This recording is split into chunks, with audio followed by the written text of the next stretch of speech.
We're now going to discuss the security decision-making process in China by looking at the structure of the government. Here you can see the Politburo Standing Committee of the 20th National People's Congress that was determined in 2022 and is in effect since 2023. In the top left, you can see Premier Li Keqiang. He actually heads the bureaucratic apparatus that governs the state, which is not synonymous with the Communist Party. We're going to look at the biography of these individuals later on in this discussion. This is the core structure of the People's Republic of China. On the left, you can see the People's Republic of China government, the national administrative structure. This is the formal bureaucratic structure that includes the legislature, judiciary, and executive that governs China as a state. On the right, you can see the Chinese Communist Party. The Chinese Communist Party is overarching and is almost a parallel state. In fact, if the way that China's set up bureaucratically, if the Communist Party were to disappear, the Chinese state would continue to function. The Communist Party is seen by the communists themselves as an organization tasked with guiding China in the correct direction. And so it guides the state, although it doesn't directly administer it. Not all government officials in China are Communist Party members, although a great many are. The military is used by the party to protect itself. The military's principal allegiance is not to the People's Republic of China. Its allegiance is to the Communist Party. And this is emphasized ideologically. It's meant there to protect the party from counter-revolutionary threats or other political sources of competition. Now, all the paramount leaders, meaning the supreme leaders of China, have governed all three institutions. Mao Zedong did, and when he died in 1976, there was a brief interlude, and then Deng Xiaoping took over as the paramount leader, and he again dominated all three positions: the executive of the PRC government, the executive of the Chinese Communist Party, and the chairman of the Central Military Commission, which effectively puts a civilian in charge of the military. Specifically, the ability to appoint the different generals in the different positions, and thereby to put those that are sympathetic to your faction in power. This chart refers to the period of Hu Jintao, but you can see Xi Jinping's name just above the red line in the middle of this graphic. So the Chinese state and the Chinese Communist Party and the People's Republic of China have a number of organizations that they're built upon. First of all, there's the Chinese Communist Party. It's got between 96 million to 107 million members, which is about 7% of the population. You can apply to join the Communist Party when you're in university or when you're working in a factory. And it's, for some, it's an ideological vocation. For others who are focused on local politics or local development, it's an interesting way to get involved politically and to develop the community. So it's not all driven by Marxist ideology. There are sincere people who get involved in order to participate in their local politics. However, a lot of people also join for their personal careers in the bureaucracy or in business. So the National People's Congress has 2,924 members, and these are appointed by the different committees across the country. From the National People's Congress, there's an election for the NPC Standing Committee, which creates 175 members, and there's also the election of a Central Committee of 205 members. Now, these members are no longer elected as they were traditionally. They're now appointed since 2017, since the end of Xi Jinping's first term.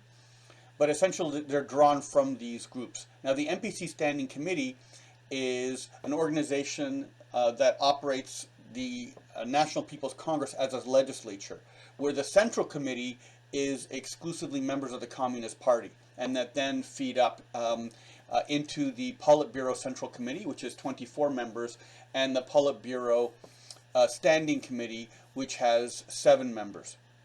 Now, the State Council is a council for the governance of the Chinese state, and it has 50 appointed bureaucrats who are essentially vetted by the Communist Party, but who themselves are not necessarily Communist Party members. And so you have a state apparatus supervised closely by the Communist Party. While China has a Ministry of Foreign Affairs, the Communist Party has a parallel function of foreign affairs, particularly for communist countries. So the Communist Party in China has a special foreign affairs liaison with communist North Korea that supplements and in many ways overrides the Ministry of Foreign Affairs in Beijing's policies with regard to North Korea. So the main political party in China, not the only political party, because there are ethnic parties and regional parties, is the Chinese Communist Party, founded in Shanghai in 1921. And the schoolroom where it's displayed is in the French Quarter of Shanghai, and you can visit it as a tourist. People can join communist parties locally for a variety of reasons. I had a distant relative who joined it for business reasons in an Eastern European country. He was importing computers, and it just made it a lot easier for him to get the privileges. And in China, I encountered local Communist Party officials who were genuinely interested in getting involved in governance, and it just seemed the most effective way to be able to have their particular views heard. And there are benefits to family members through association. So if you want your children to benefit from education, it's something that can be pursued for its guanxi, which is basically its connections. Because you can network through the Communist Party for various familial advantages. The National People's Congress used to be elected, but it's far more likely that now that Xi Jinping's in power, that the individuals are appointed by the local community communist councils. It's nominally a legislature, but it actually is a rubber stamping organization in the sense that it approves the policies received from above. It doesn't actually vote in order to push the policy through. There have been some instances where policies were not passed, and that has a lot to do with the power politics of the different factions, most likely trying to embarrass each other. But 70% of the members are Chinese Communist Party, although there are reserved positions for various ethnic communities, and they serve 5-year terms, which are all the standard once every 5-year turnover of political appointments in most of the senior positions in China.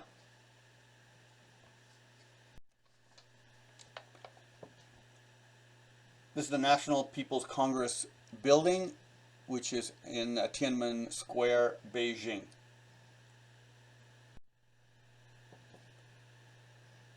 The National People's Congress Standing Committee has a membership of 175 people. They're nominally selected from within the National People's Congress, far more likely to be appointed above for conducting the business of the Communist Party. Some portion of the candidates were elected for the first time as a part of the 18th Congress in a democratic experiment, but that was quickly canceled as Xi Jinping consolidated his power. So they're primarily concerned with legislative activities of the NPC. The Central Committee, and these are Communist Party members, are drawn from the National People's Congress. There are 205 members. They were elected, but now they're appointed from above. And it's essentially the path to the Politburo. The Politburo has 24 members. They were nominally elected before Xi Jinping, and again, they're appointed by the upper leadership. They have a staff of 3,800 that support their business, and they meet monthly.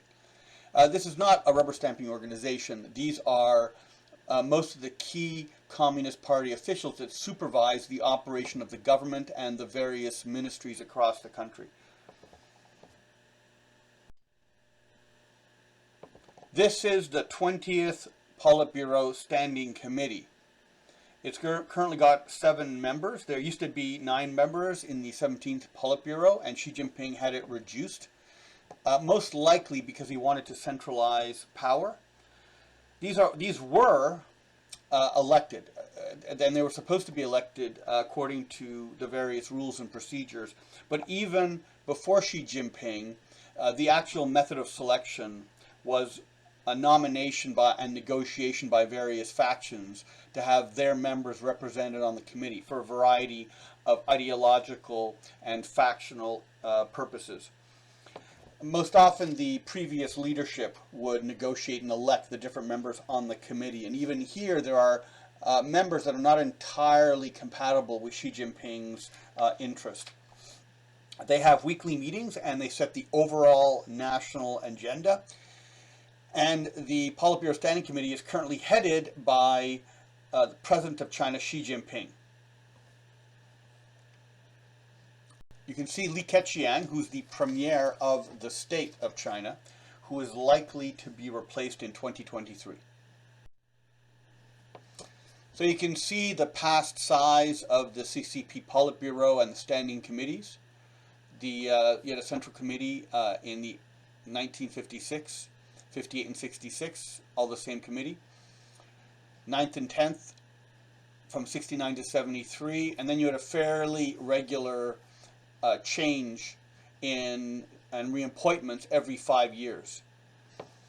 Mao Zedong was the chairman until 1973. Hua Guofeng took over in 1977, and then you had the general secretary being the more important position. And you can see from 1982, even though Deng Xiaoping was a very powerful leader, there were, for day-to-day business, other individuals that were in governance. You can see Jiang Zemin, who ruled from 1992 to 2002, and then Hu Jintao from 2002 to 2012, and that's when Xi Jinping came in. And you can see the fluctuation on the number of members of the Standing Committee, with larger numbers generally representing more factions wanting to have their influence in government.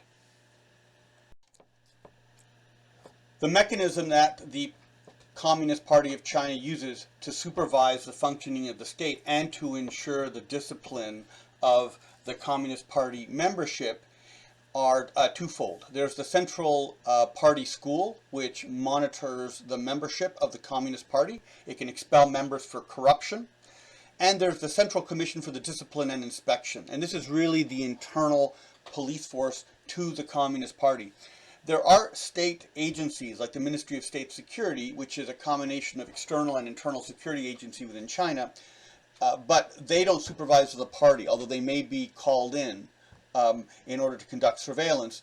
The Central Commission for the Discipline and Inspection of the Party is primarily the organization that enforces discipline and stops corruption and makes sure that lower level members of the Communist Party are enforcing the decisions of those higher up. Here you can see from left to right Mao Zedong, Deng Xiaoping, Jiang Zemin, and Hu Jintao. And there's sort of a whole complicated history behind how they achieved power, their very different styles, what factions they represented, and the various corruption and scandal issues that were associated with each of their administrations. Now, the Central Military Commission is an organization that supervises the Chinese military. It's chaired by a civilian, and consistently the leader of the Chinese state and the leader of the Communist Party is also the chairperson for the Central Military Commission. There have occasionally been delays where the previous General Secretary of the Communist Party will retain this position in order to protect their faction in the first term of the subsequent General Secretary of the Communist Party. And this does happen on occasion. It's sort of a holdover. This is a recognition that the military is key for the maintenance of the Communist Party staying in power. Now, the military administers itself through the General Staff Department, and it has a staff of 100,000 people working within bureaucracy, mostly procurement and personnel. The state has no supervision of the military. Supervision is entirely the control of the Chinese Communist Party. So unlike other countries, you don't have a Minister of Defense from the state. Rather, the military is attached directly to the Communist Party. Now, this is vital for the Communist Party's control of the country. Currently, the chair is President Xi Jinping. Now, Mao has a famous quote, which is, quote, "Power comes out of the barrel of a gun," close quote, which emphasizes the importance of violence in order to remain in power for the Communist Party. So the Communist Party, while it's known for creating propaganda in order to win popular favor and to introduce reforms that benefit the Chinese people, it never neglects the use of force to remain in power. It's a core part of its historical philosophy. The failure to control the military can lead the military to taking over the state. And this is a large concern. After the Qing dynasty collapsed in 1911, Yuan Shikai, who was a Chinese military leader, subordinate to the ethnic Manchu military militia around the country, became the first president of China and then tried to use his military power to become an emperor. So the military is an historical path to power in China, and the Chinese Communist Party is obviously relying on a mechanism to stop that from happening. The Communist Party of China maintains control also through a system of political commissars within the PLA at every level. So when you have a military unit with a officer commanding for operational purposes, there will be a political commissar nearby to make sure that that unit remains loyal and that the soldiers within that unit are receiving propaganda sessions to indoctrinate them to support the Communist Party. In August 1971, Marshal Lin Biao attempted a coup against Mao Zedong at the height of the Chinese Cultural Revolution. Ultimately, he lost and fled and died with his family in an airplane accident in Mongolia while fleeing towards the Soviet Union. So the CMC has significant policy independence when it comes to looking at military targets. So it's thought a lot of the pressure for China's policy on Taiwan does not come from the Communist Party of China. It comes from the CMC's encouragement of the military's institutional interest in defeating Taiwan and over issues in the South China Sea. So the military is not entirely subordinate. They have interests, and the Communist Party maintains their favor by largely giving them the resources they need in order to pursue these institutional strategic interests. For example, China passed in 2005 an anti-secession law, which made it legal for the Chinese government to attack Taiwan in the event that Taiwan tried to become independent. And the Chinese military was a vocal factional player that supported that policy. This is the building of the Central Military Commission in Beijing. So the State Council is the actual state government of China, and it numbers millions of bureaucrats who are not necessarily members of the Communist Party, and they're the core of China's actual administration. Whether it's health policy or transportation or energy, this is where China is actually governed by skilled technocrats. Now, obviously, they're not supposed to oppose the Communist Party of China, but where the Communist Party emphasizes loyalty and central control, the State Council emphasizes technocratic skill. In other words, individuals who have very specialized knowledge and are able to administer the state in a way that the Communist Party simply doesn't have the training or the predisposition for. So here you can see the State Council, you can see the ministries in the center.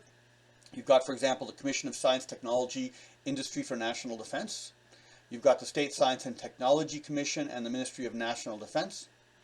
You've got institutions under State Council. You've got a Chinese Academy of Sciences.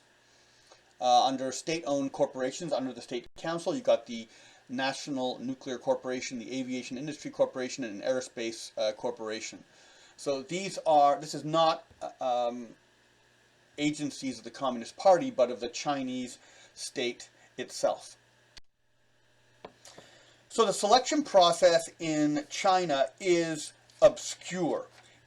There were nominal descriptions of how leaders were to be selected in the Constitution and in government documents, but these have changed over the years, largely in response to the different state of power within China.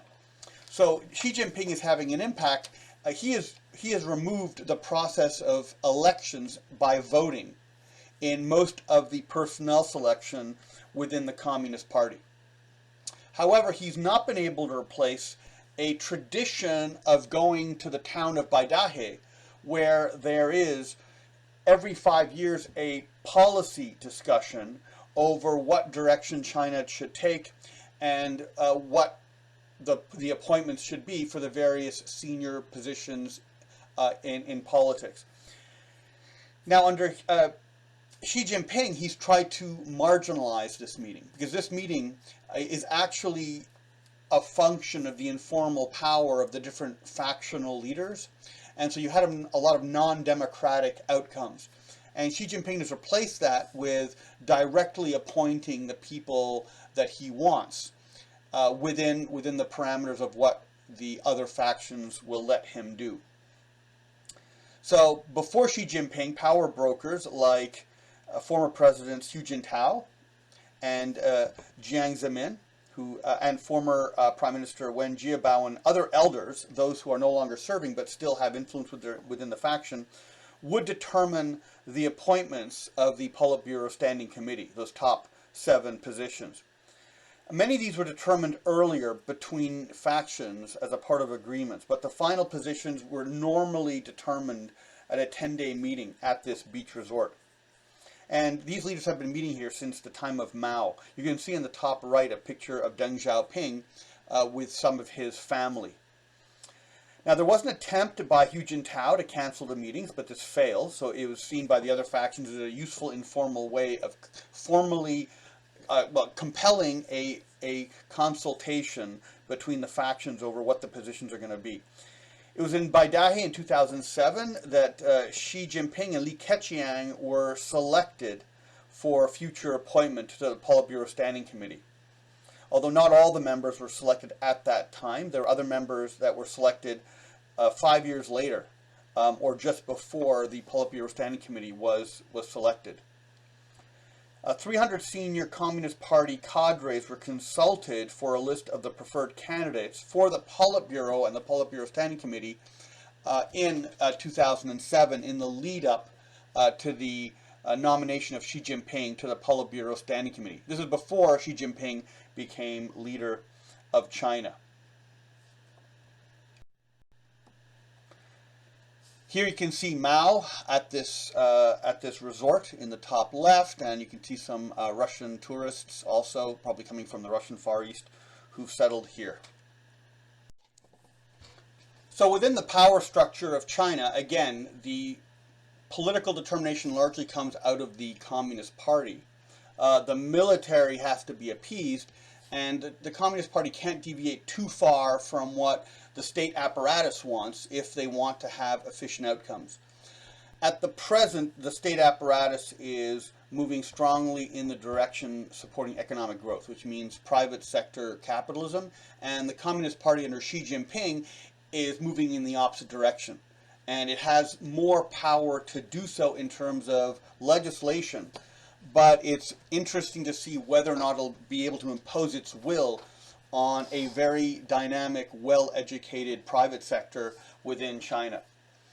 Now, there is an emerging trend, which is over time, China's government apparatus has become a lot more skillful, a lot more important for the outcome of policy in China, particularly the development of the economy and of technology. And so the Communist Party is less and less able to cancel the policy influence of the state apparatus.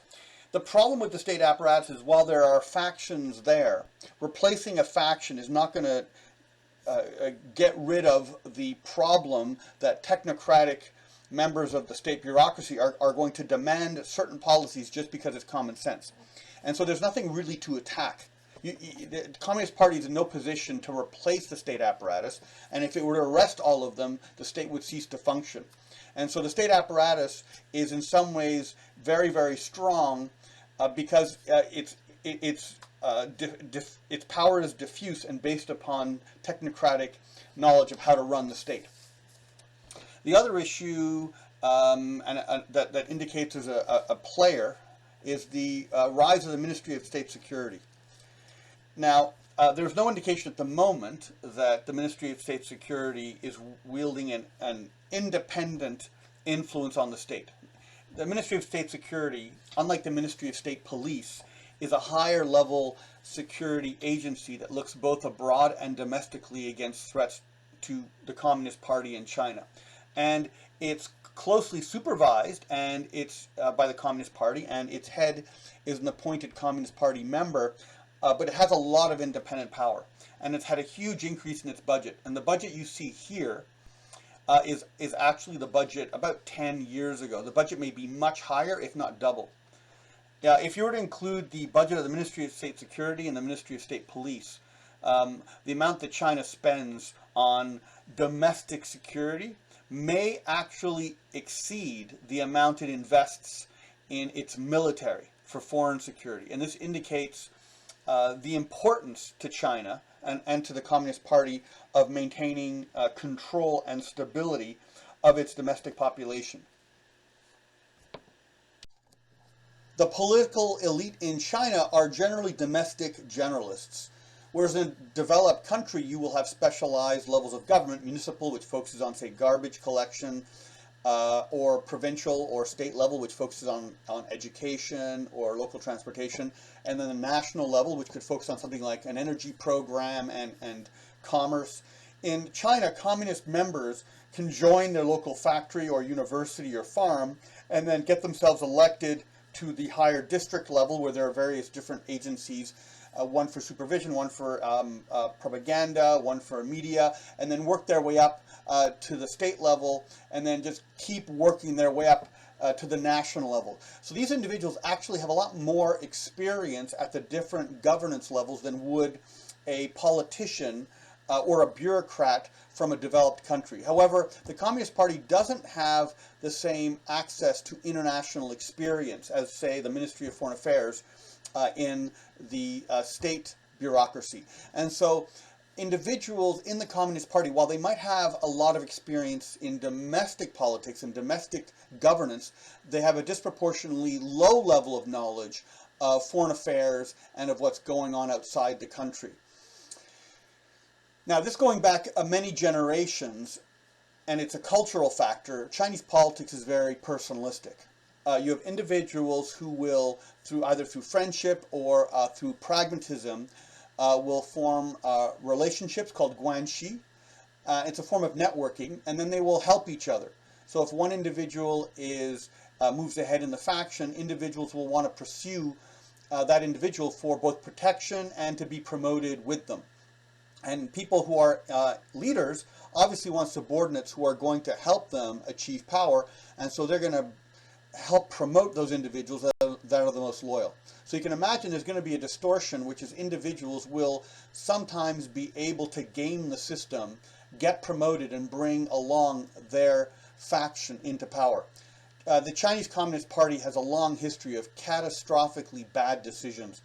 The Great Leap Forward between 1957 and 1959 was a communist program that was to exchange Chinese food for Soviet factory equipment.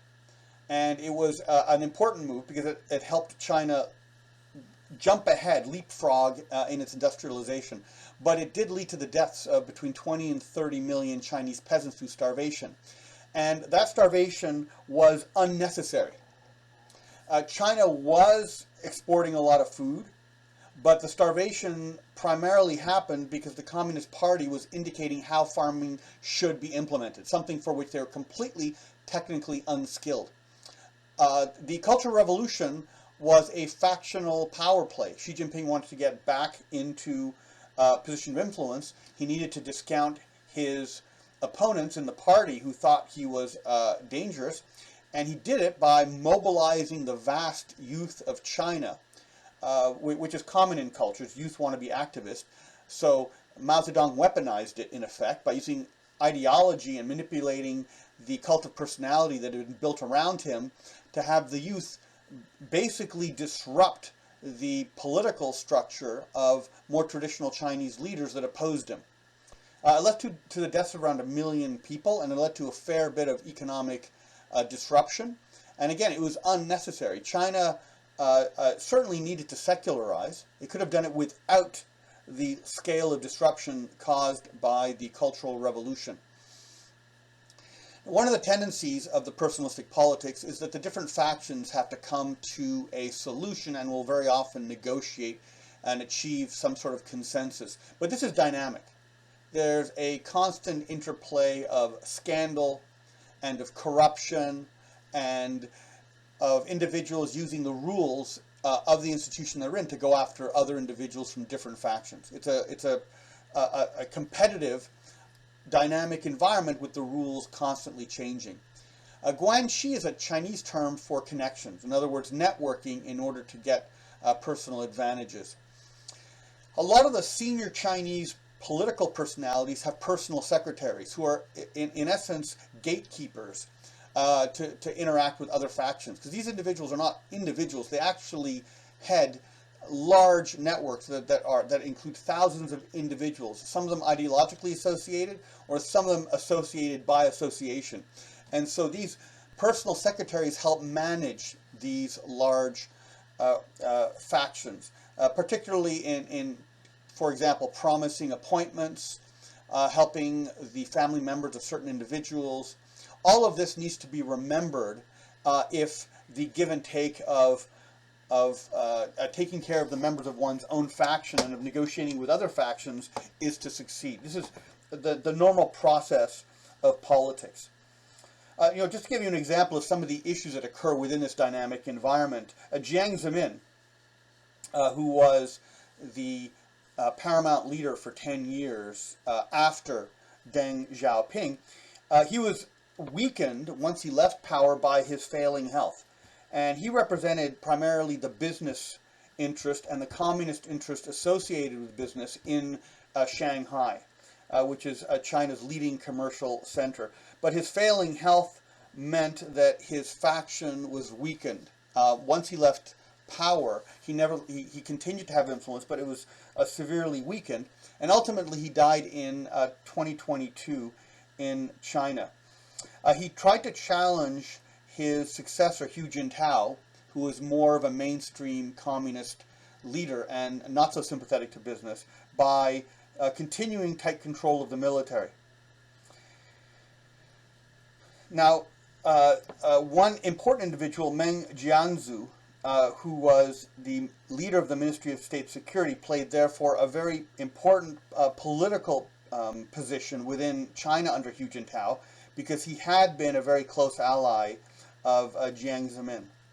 So you can see these types of power plays are constant. It's not always easy to see what is going on in Beijing between these leaders, but it should be understood that there is always something happening, and so it's not fixed.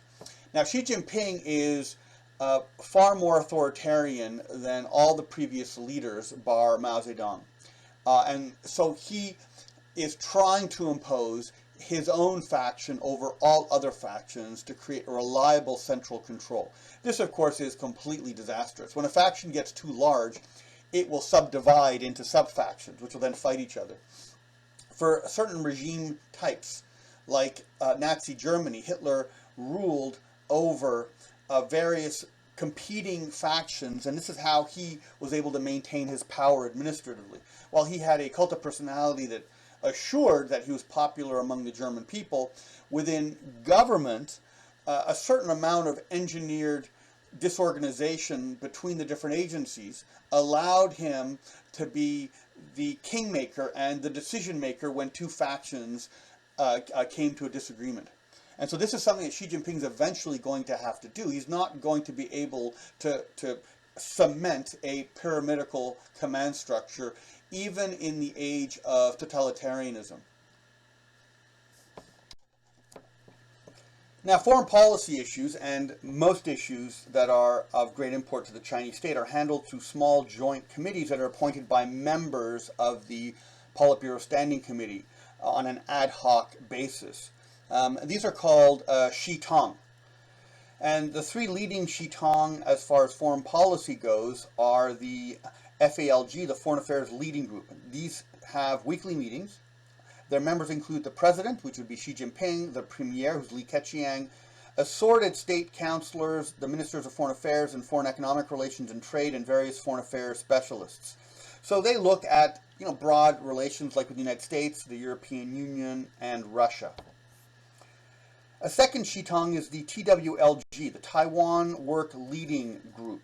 So this is a group focused primarily on Taiwan, and it probably has a lot of influence from the military. Now, Xi Jinping has staked his reputation to the incorporation of Taiwan back into China, like most Chinese leaders. But he's not dependent on it. And he's in a position like Vladimir Putin over Ukraine, where he can blame the failure to do so on other agencies within China if it were to come to that, but he hasn't done that yet. Now, the problem with the Taiwan Work Leading Group is it's consistently had members appointed by Xi Jinping that told Xi Jinping essentially what he wanted to hear. This is a function of any authoritarian political system.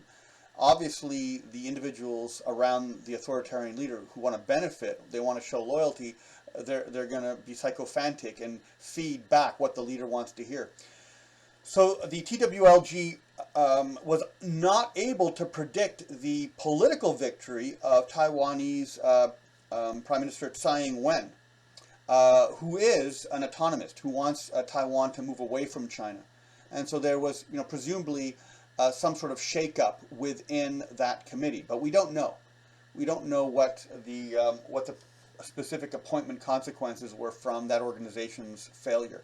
Certainly, to replace the members would be problematic because these are members that favor Xi Jinping, so he'd be firing his supporters, and so there might have been a reshuffling of some of these individuals.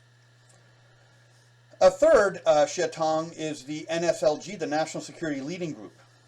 So these groups are generally composed of Communist Party members as well as state bureaucrats who specialize in that particular area.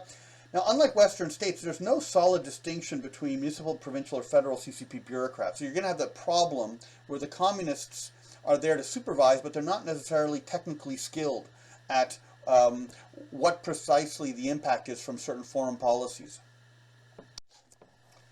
These are the various think tanks within China and the sponsoring government agencies. So the China Institute for International Studies is used essentially to collect domestic and foreign academic special skills for foreign relations, and it's operated by the Chinese Foreign Ministry.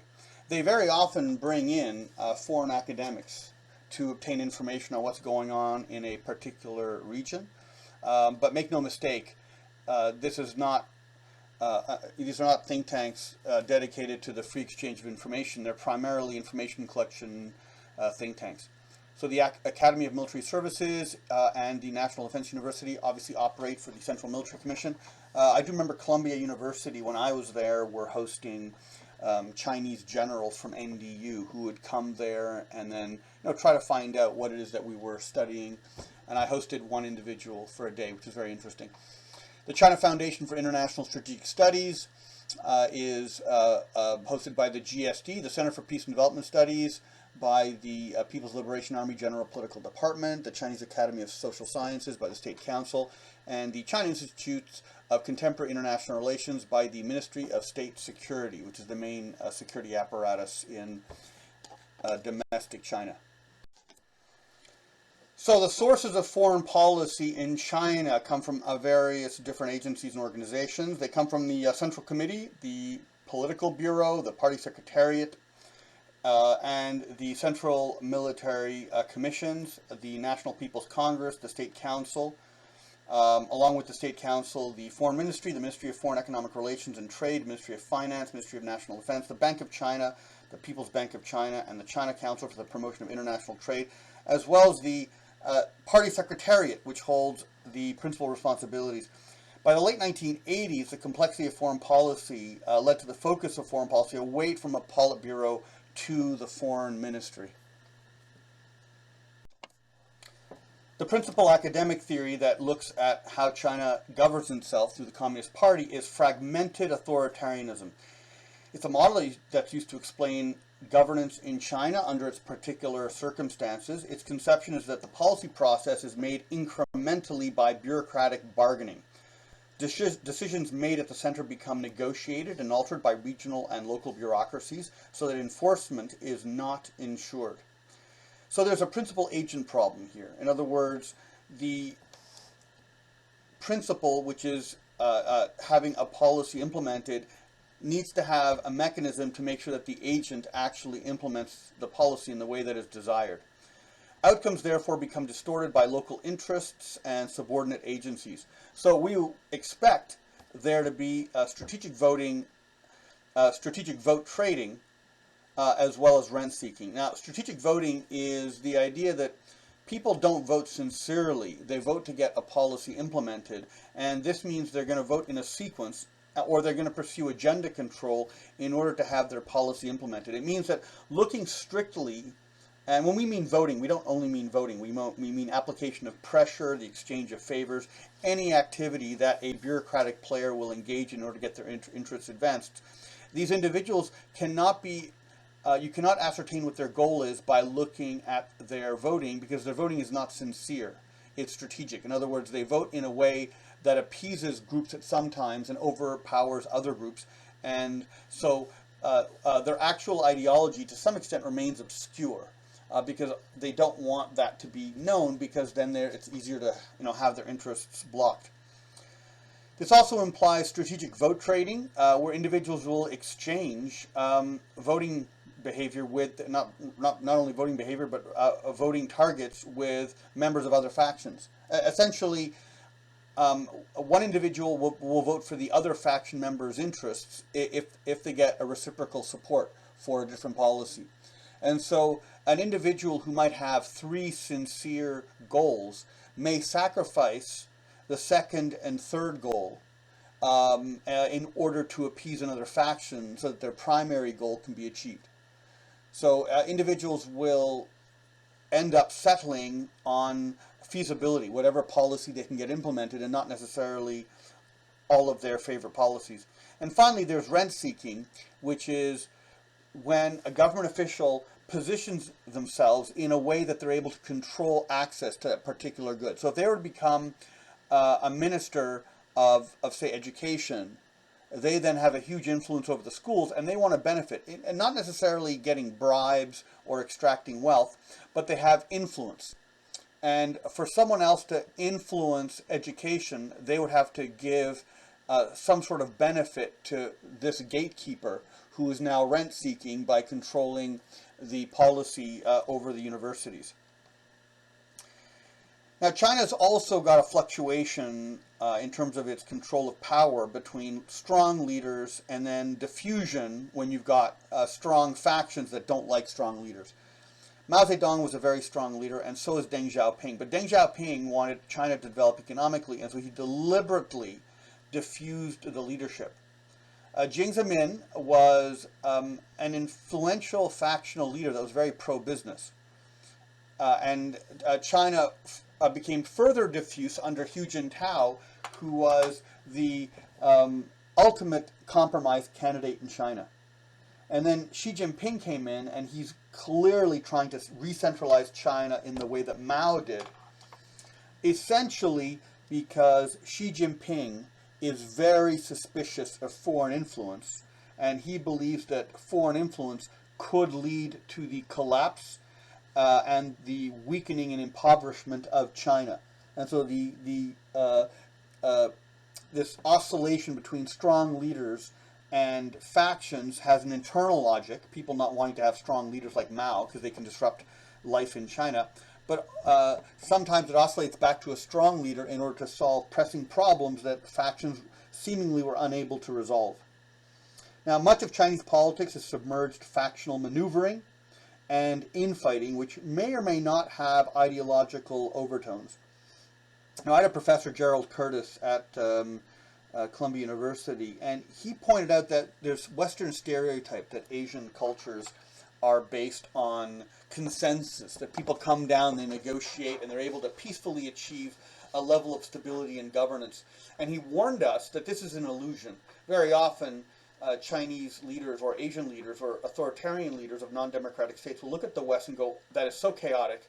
They would warn their people that this chaos is undesirable, and then they would, with the threat of this chaos, justify their authoritarian rule. The reality is, in Asian culture, you have an emphasis on consensus because the alternative is chaos and disruption.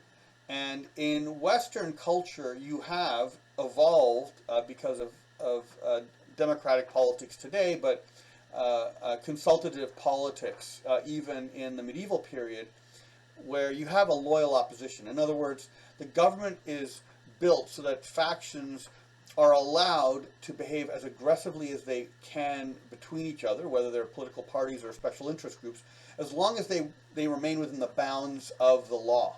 The problem is, for a lot of these authoritarian states, there is no law. The law is completely mutable by the people in power, and so there's a fear that if there's no consensus, there's an abyss of total disruption. And historiographically, a major feature of Chinese history is the popular fear of no governance or total chaos. You have a failure in the food supply, a failure of the economy, and foreign intervention, and this is seen as highly undesirable.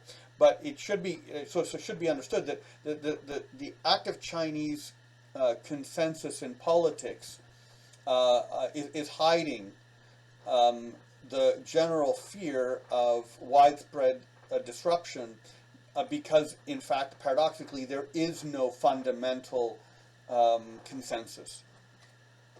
Here you can see at the top Zhou Enlai, the Chinese foreign minister, and Wen Jiabao, who was the prime minister for Hu Jintao before Li Keqiang, and he's a very influential individual.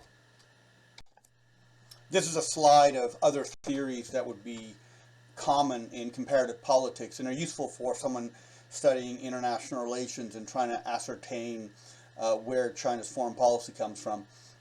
So you got, for example, modernization theory, bureaucratic politics model, factional politics models, elite politics models, fragmented authoritarianism, which you spoke about, corporatism, political culture theories, Leninist party-state models.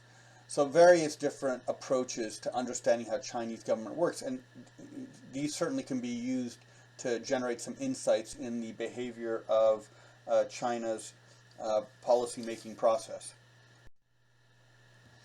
So let's now take a different path, and let's focus on the rise of Xi Jinping by looking at the 18th, 19th, and 20th Congresses in detail. And so let's start with the background of the 17th Congress. So at this time, you had Hu Jintao as the president. He had just been appointed in 2007. Now, in terms of the background for the 9 members of the Politburo Standing Committee, none of them had been educated abroad. They were mostly, they were entirely Han males, mostly in their mid-50s, which is actually quite young compared to the current Politburo Standing Committee under Xi Jinping. mostly from Shandong or Hebei, which indicates essentially the northern coast, where you have a lot of the heavier state-run development. They're well educated. Some of them are technocrats, meaning they're engineers or they're bureaucrats. Most of them started working during the Cultural Revolution. So they experienced chaos and therefore were very anti-Maoist. They were in the Communist Party for an average of 33 years, which meant typically they joined while they were at university. All of them have provincial experience in politics. At the time of the 17th Congress and before, there was a strong emphasis on mandatory retirement as a way of excluding people who would beat the terms and remain in power into their 60s, 70s, or 80s, which is a serious problem for factional leaders after Mao. Because you have individuals who are, even if they don't want to stay in power, they have connections and they're being obliged to stay in power in order to protect the other members in their faction. And so they essentially are never allowed to leave politics. Now, at this time, the foreign ministry was slightly overrepresented in the Central Committee. It had 3 full members out of 95, and so there was more foreign policy skills and individuals in the senior representation of the Communist Party than there had been prior, but still 3 out of the 95 members is far less than what you'd expect in a developed state, where a large part of the foreign relations have to do with commerce. So China's government is and continues to be heavily domestically focused, with almost an amateurish appreciation for foreign policy. Now here, you can look at the 9 members of the Politburo Standing Committee at the bottom. You can see a young Xi Jinping in the bottom left, in the bottom row. Next to him, you can see Li Keqiang, who later went on to be premier. Now, it was thought that Li Keqiang was going to be the next leader of China, but Xi Jinping outmaneuvered him. Li Keqiang was the favorite of Hu Jintao and of other leaders, and he was technocratically skilled, but Xi Jinping had the larger support in the Communist Party, and he actually received more votes in a straw poll in Baidahe to determine who the next leader would be. So he was more popular, in effect. Now, what you can see in the picture in the center is Hu Jintao, now old, this is in 2022, being escorted out of a meeting of the Communist Party in the 20th National Congress. And it's widely thought that he wasn't being taken out because of health issues, because he was confronting Xi Jinping just before this picture was taken. But rather, he's being let out to humiliate the faction that he supports. You can see a younger Hu Jintao at the top. So Hu Jintao, and you can see here he's touching the arm of Li Keqiang, the Chinese premier. Hu Jintao was a compromise candidate. He wasn't a very strong leader, but he did pursue a large number of what were appreciated in the West as democratic reforms. He introduced elections at the village level and in various large cities for mayorship, and was about to pursue elections at the provincial level, all of which have been overturned by Xi Jinping.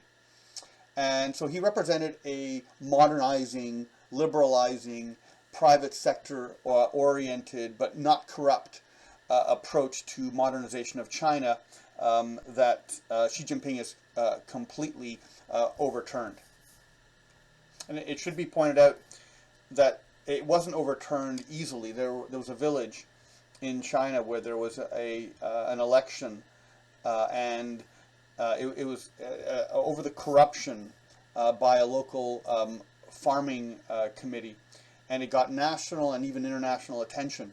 And under Xi Jinping, when the elections were canceled, the people in the village rioted, and the Chinese Ministry of State Police sent in a riot squad and basically arrested all the demonstrators and quashed the attempt at democracy. So there are a couple of corruption scandals. This is Bo Xilai, very influential, a populist like Xi Jinping, and more convincingly so, where Xi Jinping has fallen back on communist ideology. Bo Xilai was rather consistently pursuing it as a way of popularizing support for him in the latter end of his career. So he had a wife that you can see there who became famous because she engaged in some legal activities in the U.S. representing Chinese corporate concerns, and she won her court cases and won a lot of popularity in China. And so Bo Xilai was competing with Xi Jinping, and they're two incompatible factions. Xi Jinping was a lot more power-oriented. He was a princeling, descended of famous Communist Party members, and was relatively unideological. Xi Jinping certainly wanted a strong China, but he wasn't pursuing Marxism. Bo Xilai was definitely not a Marxist. He engaged in a lot of capitalist activities, including, for example, a business involving balloons when he was an administrator of a city in northeast China. So his wife murdered or arranged for the murder of a business partner who's the Neil Haywood that you see represented in the top right, and the police chief for the province of Chongqing was put in a very difficult position because he saw the murder but didn't have he investigated the murder. He didn't have the political power to deal with Bo Xilai. This is way back in 2012. And so he fled to what he thought was the most legitimate institution in China, which was the American consulate in Chengdu. So he went into the consulate and basically described the situation, asking for help. Of course, the Americans could do absolutely nothing. It was almost absurd. So Bo Xilai was arrested. His wife was arrested. He was arrested for protecting his wife and putting pressure on the police not to pursue the murder. Obviously, this had a chilling effect on international business. The fact that the Chinese could murder their foreign business partner. But Xi Jinping used this to imprison both Bo Xilai and his wife. And their son fled and is still abroad, having escaped this factional clash. And so this is not an uncommon event. I just bring this one single event out to show you the rough and tumble game of power at the top of the Communist Party. Another major issue that was plaguing China during its period of very rapid economic growth was the proliferation of bribery. I mean, bribery. It was only outlawed in the British Parliament in 1870. So, we've had bribery for a very long time. It's only in modern times that we think that if we elect an official, they should represent the people and not engage in extracurricular economic activities. So these individuals here, I mean, you can sort of identify the clothing they're wearing. They've got Hermes scarves and various Louis Vuitton and Chanel products. You have a member of the military in the bottom right with a fairly high-end bag that's not consistent with the military. And this was very common. And the problem was that the economy grew enormously. Before 2020, China's economy was less than that of England. Now, this is the measured economy. In fact, the amount of infrastructure built in China was probably 10 times the value of the infrastructure that had been built in England, but there's no way of financially of calculating it. And plus, the Chinese had gone through a cultural transformation and were far more technocratic and intellectual and less superstitious as compared with 2 or 3 generations before them. And so you had much more efficient and much more productive labor. So there'd been a huge transformation. But the problem of money flowing from the business sector into the Communist Party and thereby distorting policy and accelerating corruption. And here you can see the media in China pursuing these very these wealthy individuals. In fact, if you look at the middle top picture, that individual, that government official there has an H. So he's wearing a Hermes belt. And the media obviously popularized the corruption at the top, and so there was a need to crack down. One of the reasons that Xi Jinping is so popular and continues to be after 10 years is because he put an abrupt stop to this corruption. Now, he himself has targeted Chinese language publications outside of China in places like Hong Kong and in Southeast Asia, places like Thailand, where they publicize Xi Jinping's family links to members of his family that were benefiting financially. And there are still questions, of course, to how his daughter, along with Li Keqiang, the premier, how they both attended Harvard. Now, it's very likely Harvard would have just allowed the children of very powerful leaders to attend the institution, because Harvard is essentially a brand, and a large portion of their student body, about 20%, ends up transferring into finance. And so Harvard University's endowment strategy is to allow in students who have connections financially to wealthy future donors to the university, and that includes the children of powerful developing world leaders. And plus China it makes it, to other applicants to Harvard, it makes it look like not only is Harvard the center of academic excellence, it's also a center for the elite, which is where you want to be. These are the 7 individuals of the 18th Politburo under Xi Jinping. This was Xi Jinping's first 5-year term from 2012 to 2017. You can see the individual that he defeated in the straw poll was Li Keqiang on his right, Xi Jinping's left. You can see the background for the members of this committee. They started off municipal, provincial, all had more or less the same background. Xi Jinping himself was not particularly unusual. So these individuals had a very, very consistent and in fact a well-rounded professional background for governance. They may not have been technically skilled, but they had supervision of organizations that conducted technical tasks. This would change under Xi Jinping, because he would appoint in his 3rd term at the 20th National Congress individuals that were loyal to him, significantly accelerating promotion and allowing certain individuals who were older than the average age of the 18th Politburo Standing Committee, because he wanted to keep loyal members around. So let's start with a quick focus on President Xi Jinping himself. He's from the Princeling faction that we will talk about later on. In essence, he's descended from famous communist leaders. So his father is Xi Zhongxun, a party veteran who was cast into the outer darkness by Mao Zedong in 1962, only to emerge as the right-hand man of Deng Xiaoping after Mao's demise in 1976. Xi Jinping's father was very moderate and encouraged his son to adopt policies favorable to, say, minorities in places like Tibet and Xinjiang. But President Xi Jinping, when his father was exiled during the Cultural Revolution, his mother denounced him and his sister. His eldest sister committed suicide.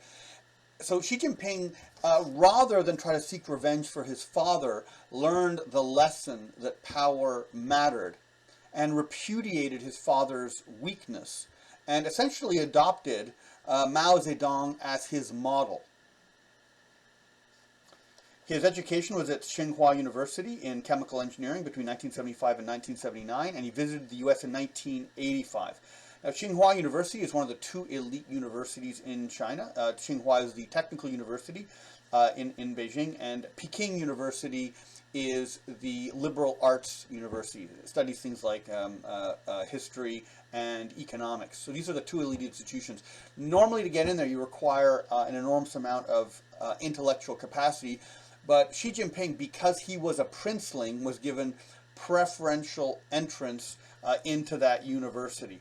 We have very little of what he's written, and the general conclusion is he probably wasn't much of an intellectual or a writer, and while we wouldn't want to accuse him of plagiarism, it appears he probably did the minimum, and then the subsequent work he did was ghostwritten by members of his faction. His wife is the well-known patriotic singer Peng Liyuan. His daughter, Shi Mingse, started Harvard University around 2011, probably graduated around 2015.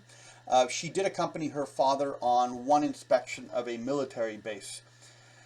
The extended family has wealth, although Xi Jinping himself, it doesn't look like he's particularly wealthy, and he certainly portrayed himself as having no salary beyond what would normally be received by the leader.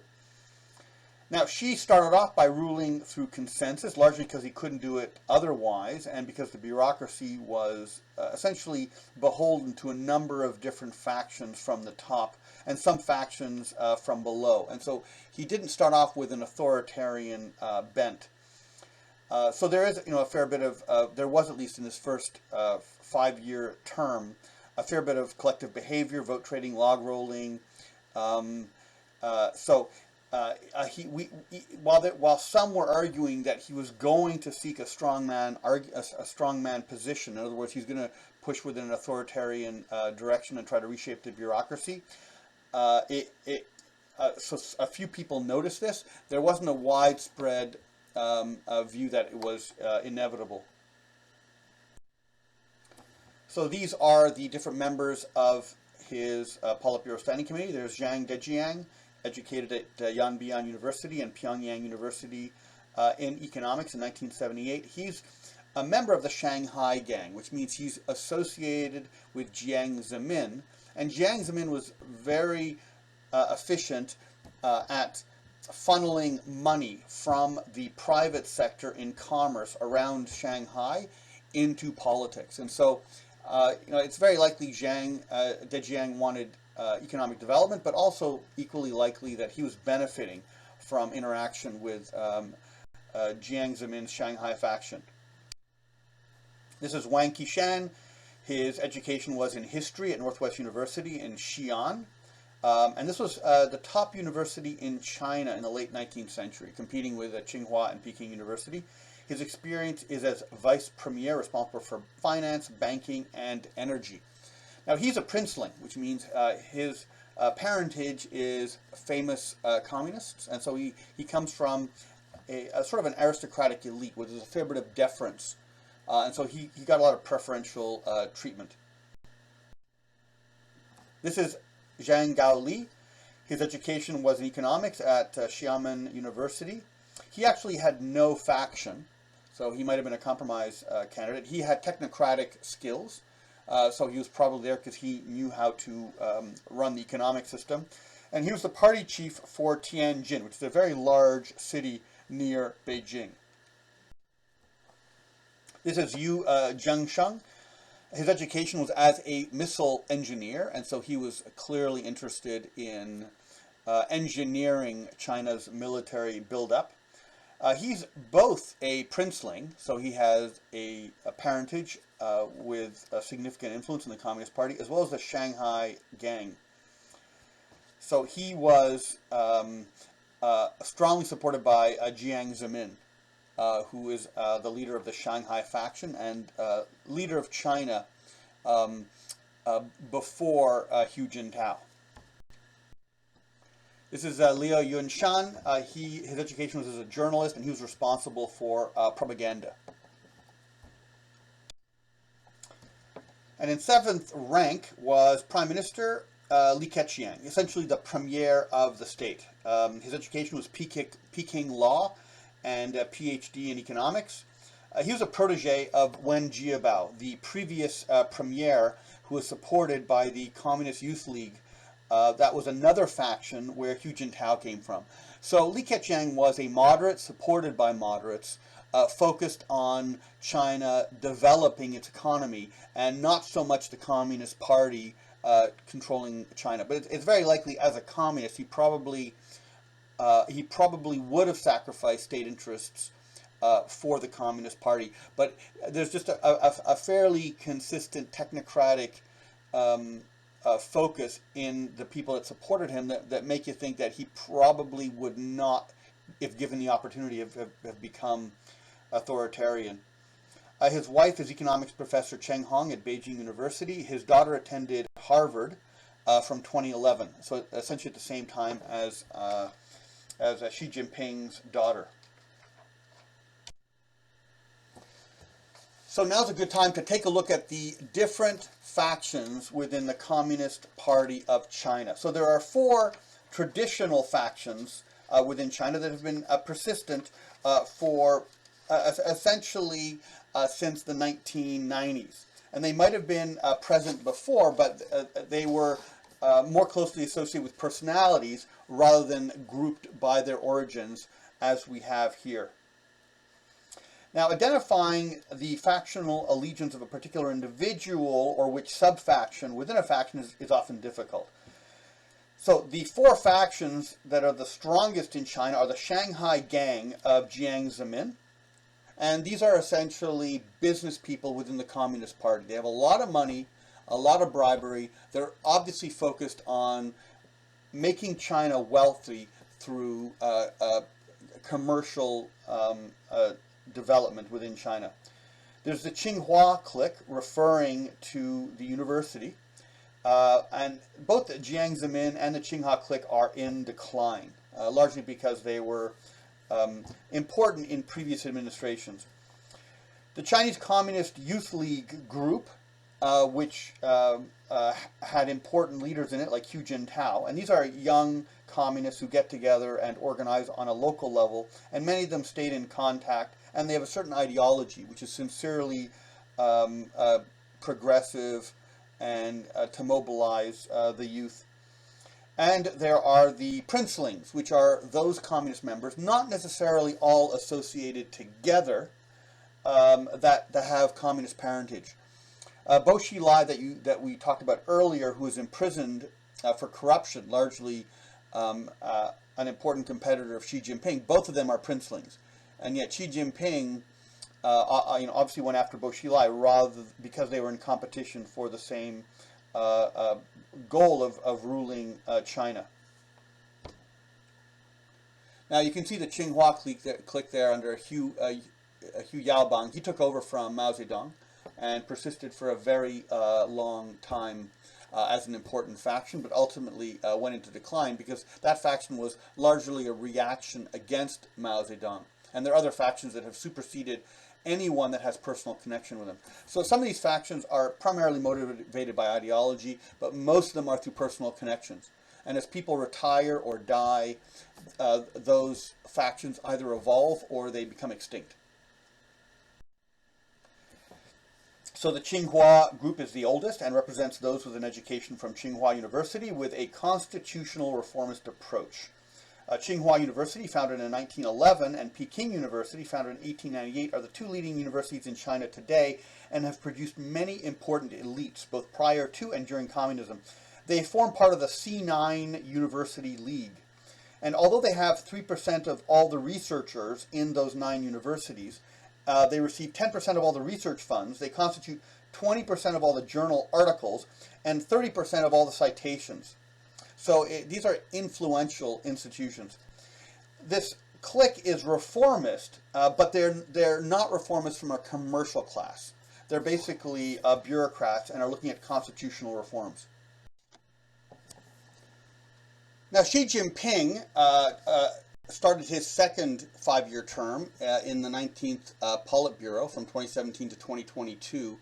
A key development was in 2018, Xi Jinping banned term limits for the leaders. So he advertised his authoritarian goal of remaining in power in China indefinitely.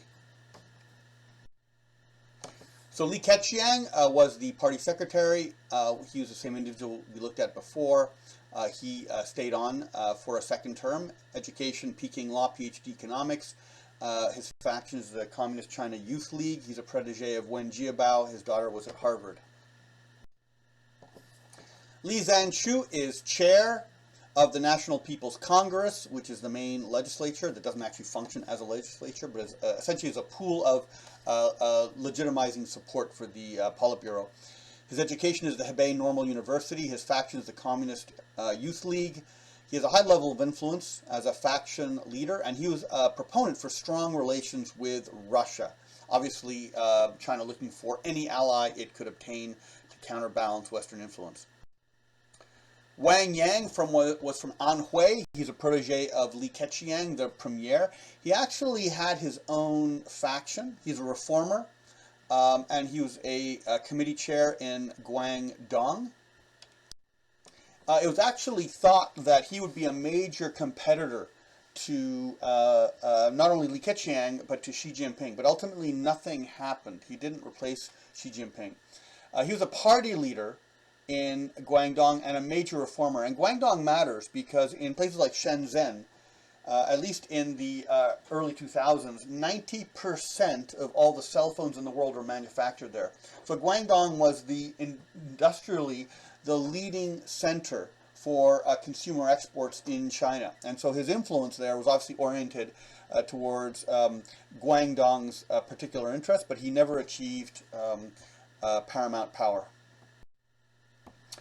Wang Huning had his education in Shanghai University. He's a law professor. He traveled 6 months in the U.S., including a stay at Berkeley University there. He's a protege of Hu Jintao, but in fact he's provided ideological guidance to all of China's leaders, including Jiang Zemin and Hu Jintao.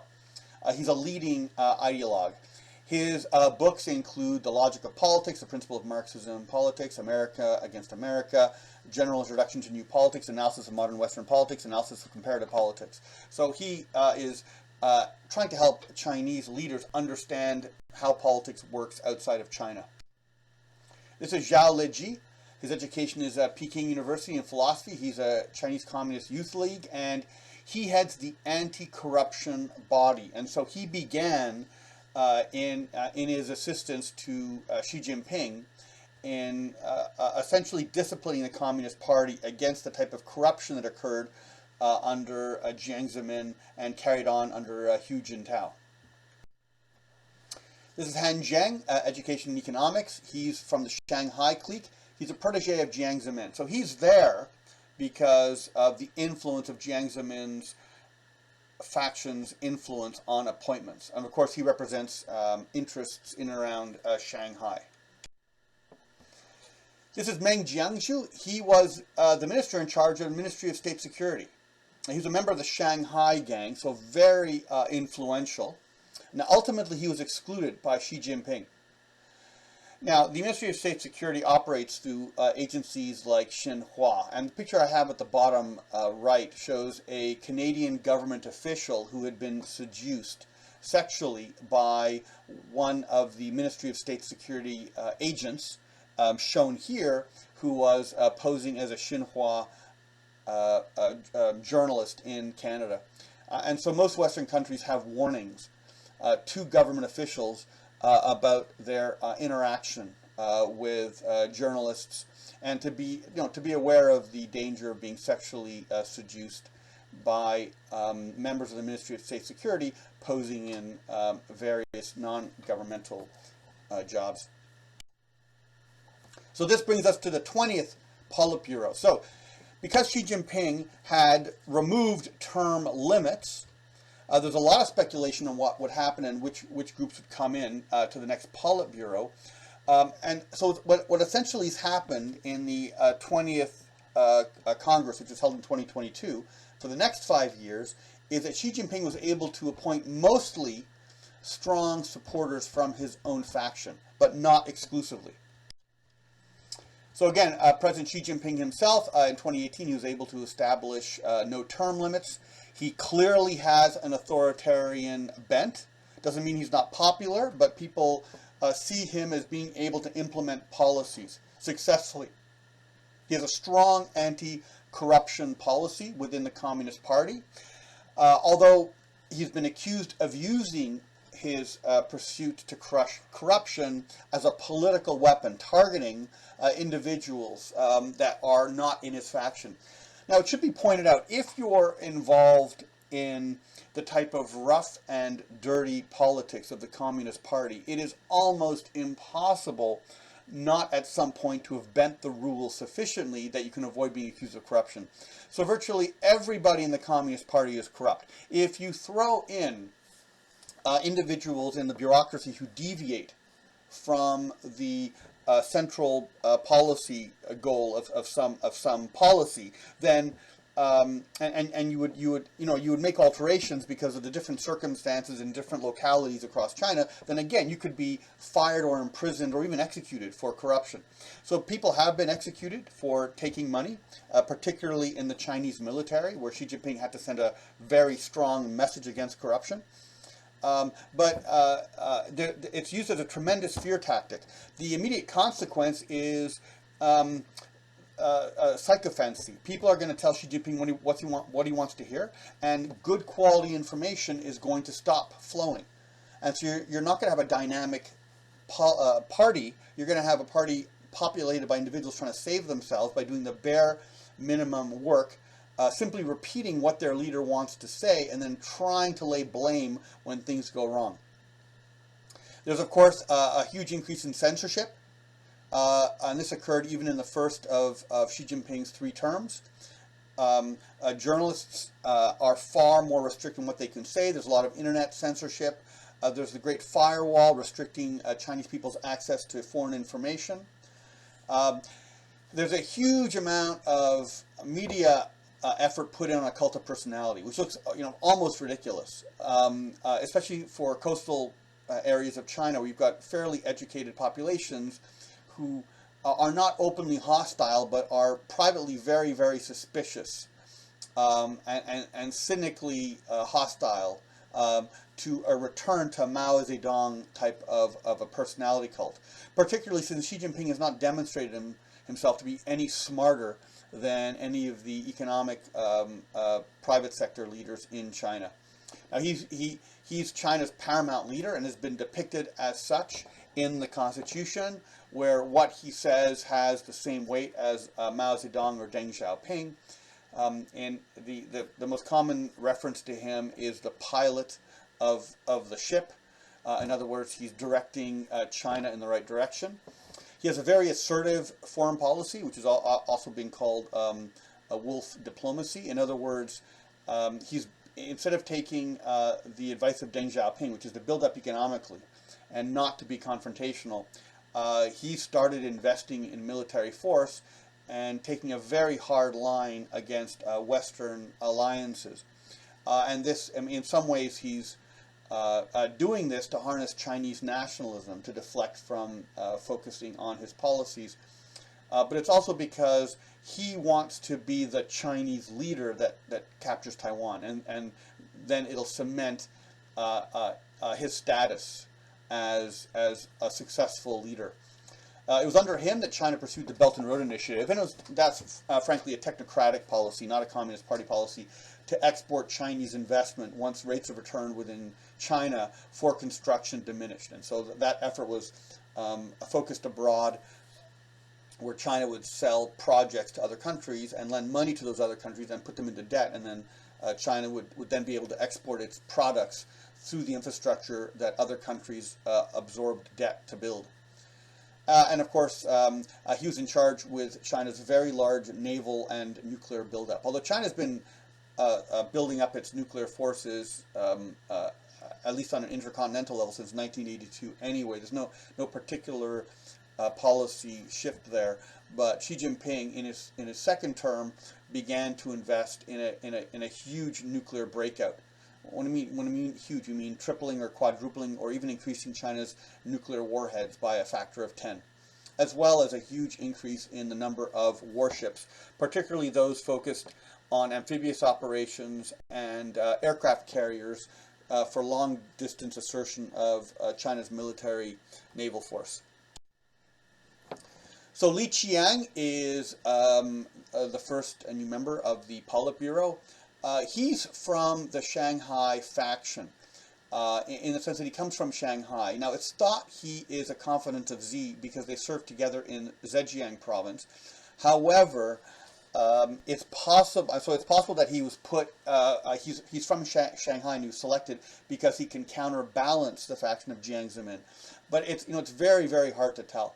His background and his past actions indicate that if he's a confidant of Xi, then it's entirely tactical and not sincere, because he's adopted policies in the past that are clearly not supportive of many of Xi Jinping's current policies. He was a Shanghai Party secretary. He's expected to become the next Chinese premier because of his technical skills. He's very business friendly. He was in Shanghai and had good relations with Jack Ma of Alibaba, China's largest online company, as well as Tesla. He served briefly in Wenzhou, which is one of the most important sources of private finance, and therefore somewhat illegal and at odds with the state in Zhejiang province. Wenzhou is famous, it's a port in China, it's famous for business creation. Li Qiang opposed the COVID lockdown of the state, although he ultimately did support it in the run-up to being selected in the Politburo, which is sort of problematic, but not consistent with his past attitude, which was to live with COVID and to rely on imported Western medical solutions to the problem. Zhao Leji, he was already serving in the previous Politburo Standing Committee. He's a Peking University student. He started as a communist activist and then worked his way up through the party that way. He's a core defender of the Communist Party. Virtually all of his posts are in the party. He's expected to become the chairman of the National People's Congress Standing Committee, which is the Communist Party's committee that manages the National People's Congress. He is responsible for the Central Commission for Discipline Inspection. In other words, he currently and in the previous 5 years was responsible for the agency that was pursuing corruption actions against those that were challenging Xi Jinping. So he is a very important key member of Xi Jinping's faction. Wang Huning also served in the previous Politburo Standing Committee. He's a princeling descended from other Communist Party members. He's a law professor. In 1988, he visited U.S. universities. He is a very important ideologist, and he advised Jiang Zemin, Hu Jintao, and continues to advise Xi Jinping. He has a very simple argument, which is neo-authoritarian, and his priority is to resist foreign influence, to keep China from succumbing to what is called legal constitutionalism, where Chinese people learn that they have rights and then they demand the state protect those rights in some sort of formal legal way. As it stands, there are no judicial restraints on the Communist Party, and this is a part of his ideological agenda. So the various ideological campaigns that he comes up with are grounded in order to achieve this neo-authoritarian goal. In other words, he's the one pushing for China to become more authoritarian. Kai Che is an effective and populist administrator who's made effective use of social media. It's thought that he's a confidant of Xi from their joint appointments in Zhejiang province. He was a Communist Party secretary in Beijing, which is very important.